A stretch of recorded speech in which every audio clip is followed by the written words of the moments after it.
Nous aimerions bien savoir sans doute où est le paradis et comment y accéder. Dans notre parasha Vezot HaBeracha, on remarque que les enfants d'Israël vont rentrer en terre de Canaan, cet endroit qui a été rêvé et espéré pendant les 40 ans du désert. Et est-ce que cet endroit est le paradis? On est dans la toute fin du Deutéronome, on est au chapitre 32.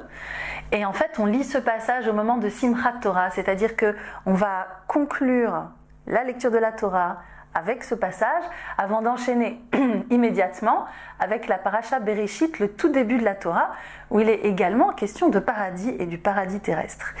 Et il semble qu'il y a un parallèle entre ces deux histoires, dans la mesure où dans le cas de Bereshit, qui ouvre toute l'histoire de la Torah, l'être humain, Adam et Ève, Adam Arishon, sont à l'intérieur du paradis. Et là, ils commettent une transgression. Et la conséquence, c'est une malédiction, et donc ils vont devoir sortir du paradis. Et c'est là que commence la difficile histoire de l'humanité, d'un point de vue symbolique. En parallèle à ça, à la fin de la Torah, on se retrouve après de nombreuses épreuves des enfants d'Israël, à un moment qui aurait dû être la conclusion de l'histoire, avec la venue d'une ère de paix, puisque le peuple des esclaves hébreux va rentrer en terre de Canaan et y établir un système social qui sera celui du bonheur et du respect mutuel. Ça ne va pas marcher comme ça, mais en tout cas c'est là qu'on en est, c'est cet espoir qui existe au moment de l'entrée en Canaan. Et là, on a quelque chose de parallèle à ce qui s'est passé au moment de Bereshit, puisqu'il y avait eu une transgression de l'interdit de manger de l'arbre de la connaissance. Et là, on a une obéissance. Ça fait 40 ans que les enfants d'Israël apprennent à se conformer aux règles de l'alliance. Et donc, il y avait une transgression, il y a une obéissance, il y avait eu une malédiction, et là, il y a une bénédiction, c'est le nom même de la paracha, Vezot HaBeracha, et telle est la bénédiction. Et ensuite, il y avait la conséquence qui était la sortie du jardin d'Éden, bien évidemment, au moment de la faute de Adam et Ève. Et ici, il y a l'entrée en terre de Canaan en tant que récompense. Donc, où est le jardin d'Éden de l'époque, celui d'Adam et Ève? Et est-ce que la terre de Canaan dans laquelle entrent les enfants d'Israël est vraiment un jardin d'Éden? Est-ce que c'est vraiment un cadeau? L'histoire nous dira qu'en fait c'est un cadeau difficile à assumer.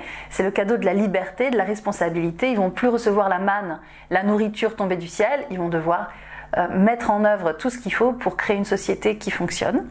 Mais donc c'est ce cadeau de la responsabilité, ce jardin d'Éden là, qui est celui de Canaan. Alors le problème du jardin d'Éden, c'est que le bien et le mal étaient mêlés, et que l'homme, l'être humain, a saisi la complexité du jugement et de l'action qui mêle toujours le bien et le mal, et c'est vraiment difficile d'arbitrer entre un choix et un autre puisque tout est toujours mêlé.